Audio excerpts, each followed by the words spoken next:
অবশেষে লঞ্চ ঘাটে পৌঁছায় গেলাম আমরা। সকাল প্রায় 7টার দিকে নেত্রকোনা থেকে রওনা দিয়েছিলাম। নেত্রকোনা থেকে ধর্মপাশা, ধর্মপাশা থেকে নেত্রকোনা থেকে মোহনগঞ্জ, তারপর ধর্মপাশা, দেন মেওয়ারি ঘাট।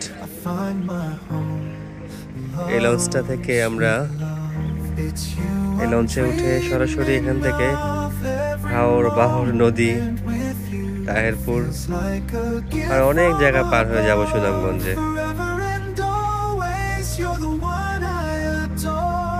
ছোট্ট একটা হোটেল, নাস্তাটা ভাবছি এখানে ছেড়ে নিব।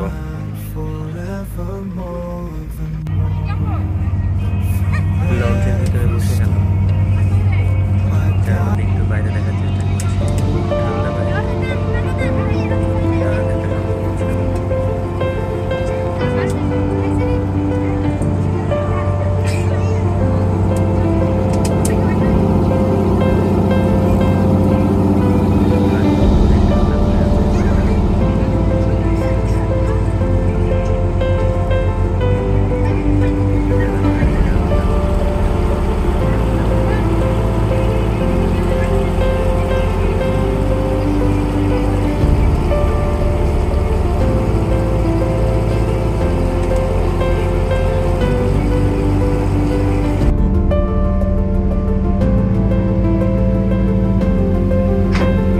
ওখানে যে বসি,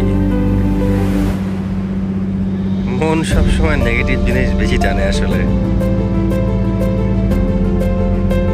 সকলেরই মনে হয় ওখানে গিয়ে বসার, তাই কর্তৃপক্ষ লিখে দিয়েছে বসা নিষেধ। হয়তো সেফটি ইস্যু।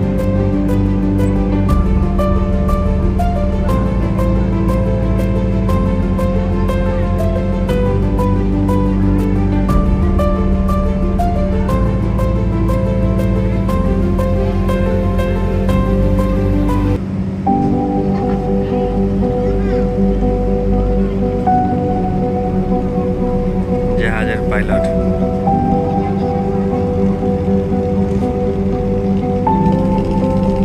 কি খবর?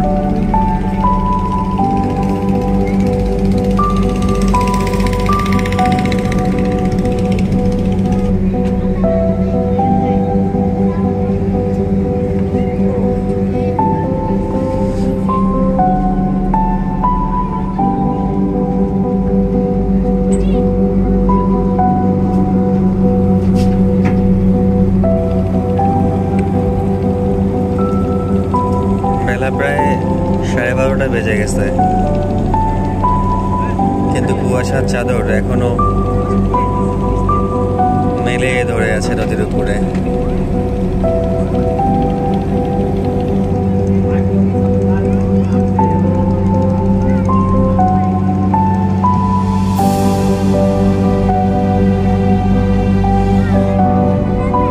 কিন্তু রান্নাটা করতে পারলে ভালো।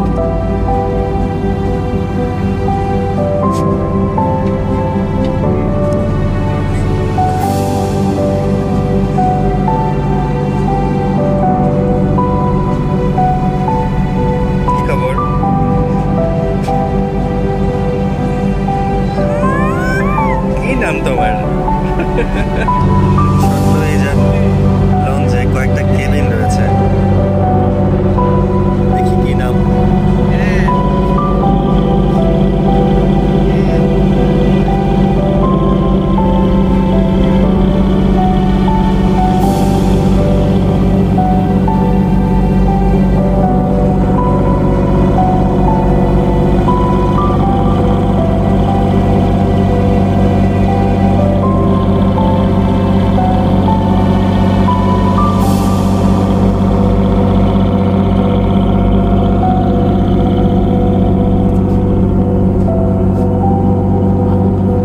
ছাদে নাকি ওঠা নিষেধ, তারপরে মানুষজন এখানে উঠে বসে আছে।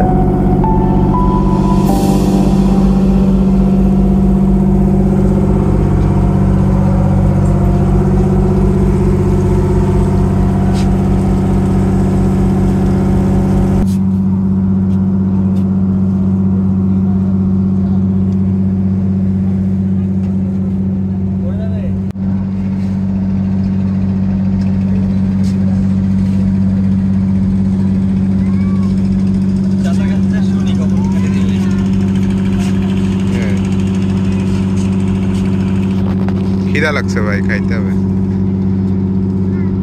চলো তাহলে।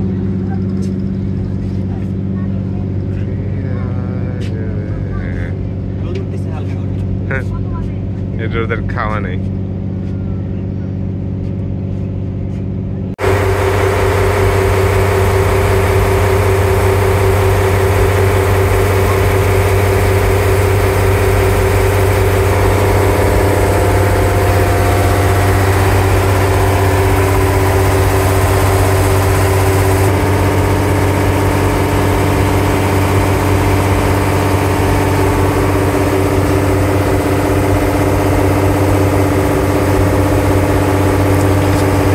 লঞ্চের নিচের তলায় অনেক শব্দ।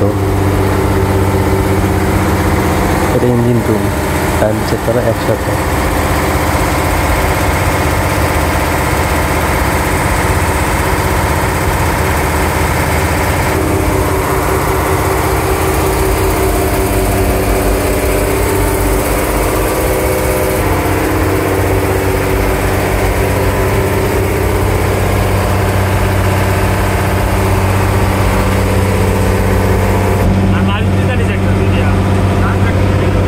দুধ চা দেন, দুধ চা।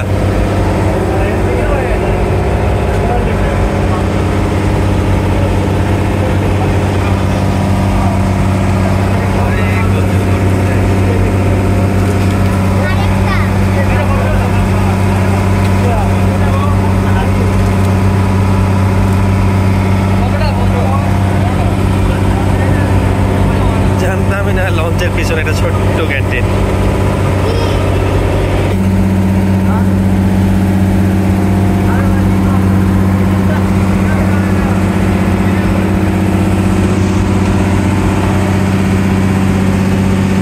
সে কেমনে গোসল করলো এখানে?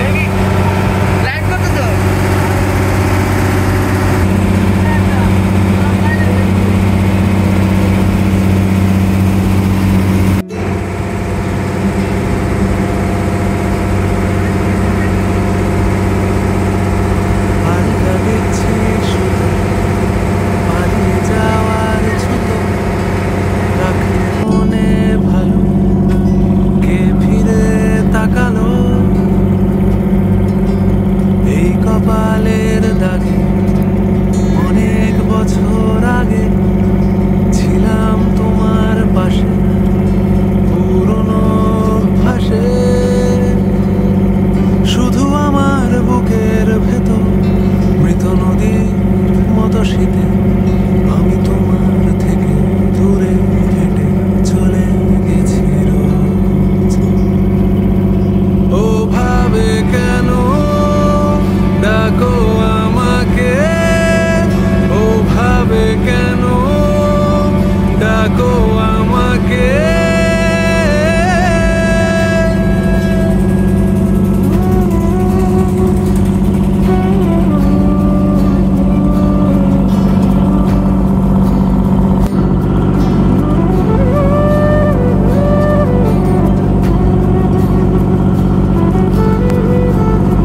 কত সুন্দর পরিবেশে নামাজ আদায় করছে।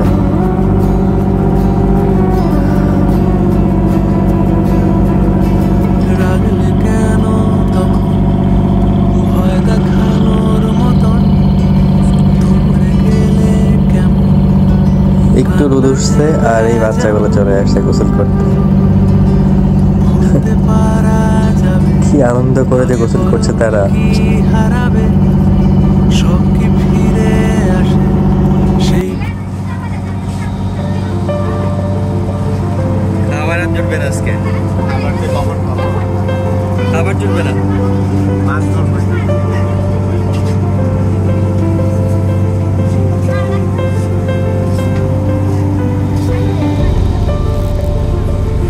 কিছুই তো বলতেছ না ভাই।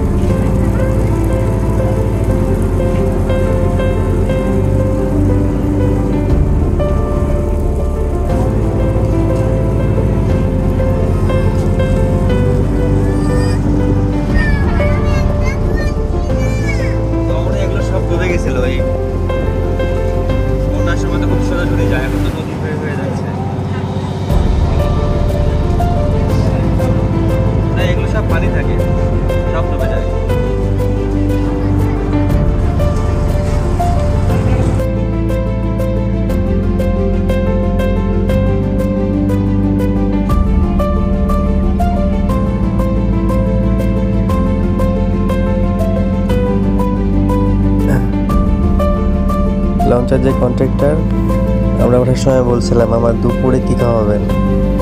আসলে দুপুরে খাওয়ার কোনো ব্যবস্থাই লঞ্চে নেই, মানে কেউ খায় না, সবাই বাসা থেকে খাবার নিয়ে আসে, কিন্তু আমাদের তো সেটা সম্ভব হয়নি।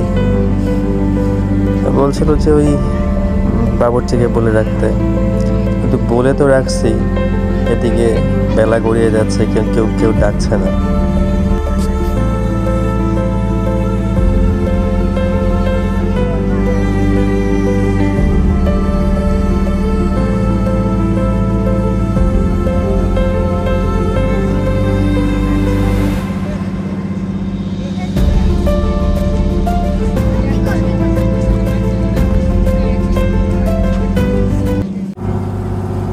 লম্বা অপেক্ষা বড় অবশ্যই খাওয়ার একটা হ্যাঁ খাবো আমরা এখন আমাদেরকে ডাক পাইলাম আমরা।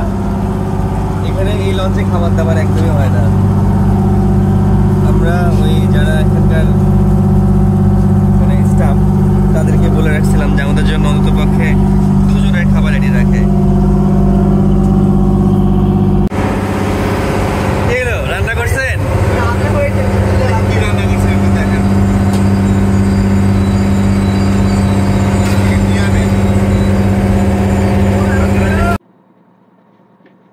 অনেক রিকোয়েস্ট করে আমাদের জন্য খাবার তারা রেডি করছিল। টাকা দেওয়ার সময় বললাম যে কত দিব, বললো যা ইচ্ছা দেন। 100 টাকা দিছি, বললো যে আর দিতে হবে না। পরে আবার কিছু দিলাম। 70 টাকায় দুজন করে 140 টাকায় আমরা খেলাম। আইটেম বেশি কিছু ছিল না, ডাল ছিল আর ভাজি ছিল কিছু একটা, কিন্তু লঞ্চের উপর বসে খেতে অসাধারণ লাগলো। এখন আমরা আছি হচ্ছে সচনা লঞ্চ ঘাট। এই জায়গাতে আমি পূর্বে আসছিলাম মোটরসাইকেল নিয়ে, অনেক কষ্ট, অনেক অনেক খারাপ রাস্তা। আজকে পানি থাকার কারণে লঞ্চে আসলাম। তারপর অনেক সময় লাগে এখানে আসতে, মোহনগঞ্জ থেকে। সেই সকালে লঞ্চ ছেড়েছে, এখন অনেক দূর পথ আমাদেরকে যেতে হবে। কিছুক্ষণ এখানে দাঁড়িয়ে আবার চলে যাব। এখানকার প্রচুর মানুষ নদী পথে যাতায়াত করে। এই নদী তাদের যাতায়াতের একমাত্র মাধ্যম। ওই যে দূরে দেখতে পাচ্ছেন, নদীতে বিয়ে, নদীতে বাজারঘাট, নদীতে বিভিন্ন জায়গায় যাওয়া, সবকিছুর মাধ্যমে এই নদী।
বসে গেছো, শুয়ে যাও। চাচা কি বলে?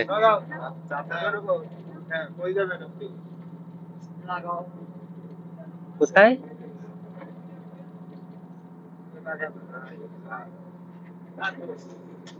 আমাদের মালামাল মানে ব্যাগপত্র আবার আমাদের লঞ্চ যাত্রা শুরু করলো।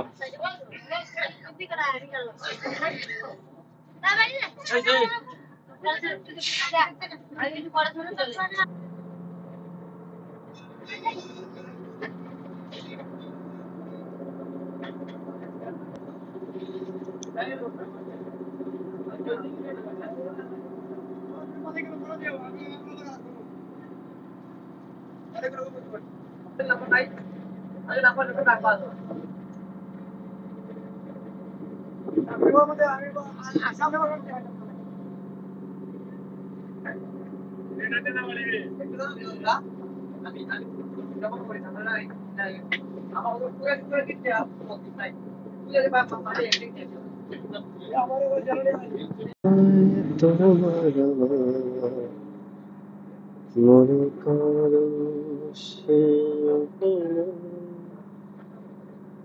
ছিল যত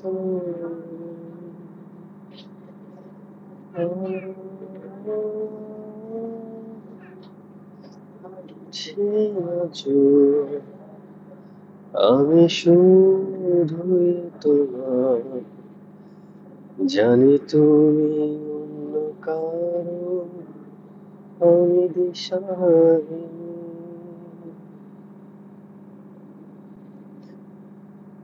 যদি আবার দেখা হয় তোমার আমার,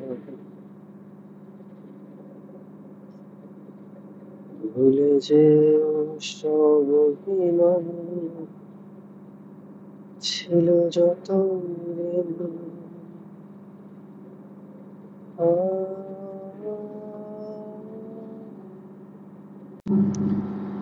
ঠান্ডা বাতাস, উফ।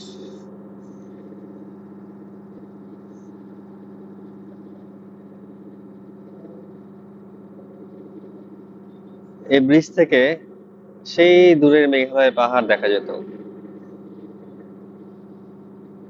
কুয়াশার কারণে কিচ্ছু দেখা যাচ্ছে না।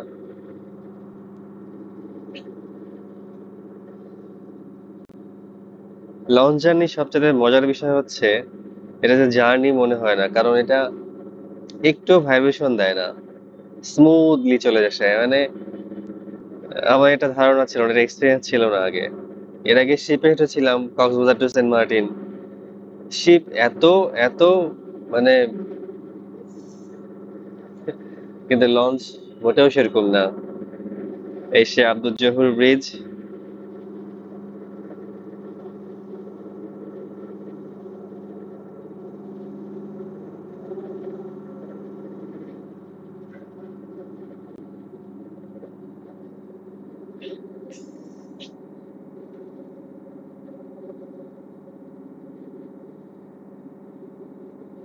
আমাদের বাসাটা ঠিক ওই সাইডে,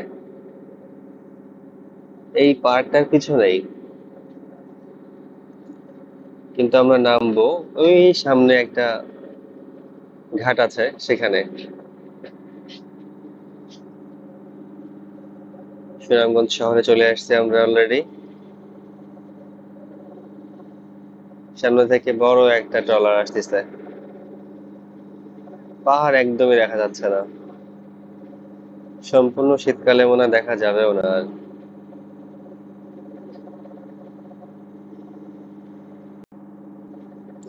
দীপু, ফোন দিলা আতিককে? ফোন দিলা? কি বলে? হ্যাঁ, কেটে দিছে শুক্রবার, তাই ঘুমাচ্ছে। ও, ঠিক আছে, ধন্যবাদ সবাইকে,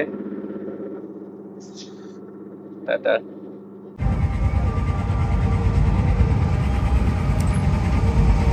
চলে আসলাম অবশেষে সুনামগঞ্জ লঞ্চ ঘাটে।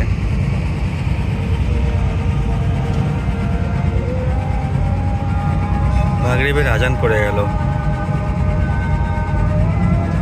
অনেকে হইলে মাছ ধরছে। আলহামদুলিল্লাহ।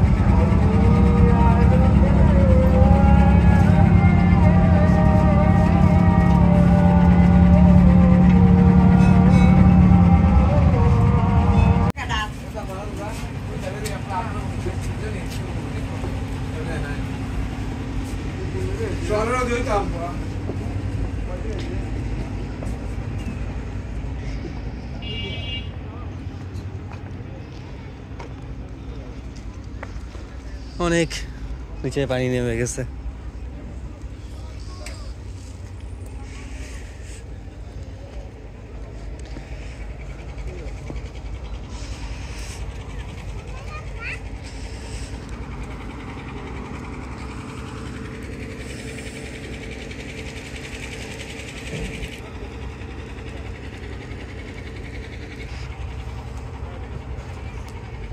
কি ও,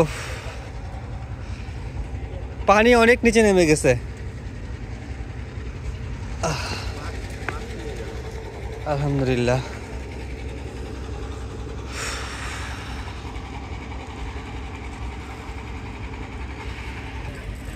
আতিক স্পেশাল চলে আসছে। চুলটুল কাটে কি অবস্থা? ব্লগিং চলছে। Do subscribe and share this video. এই সবচেয়ে বড় মেসেজ দিয়ে দিলাই ভাই। মামুন কোথায়? বাসায়। ও ভাই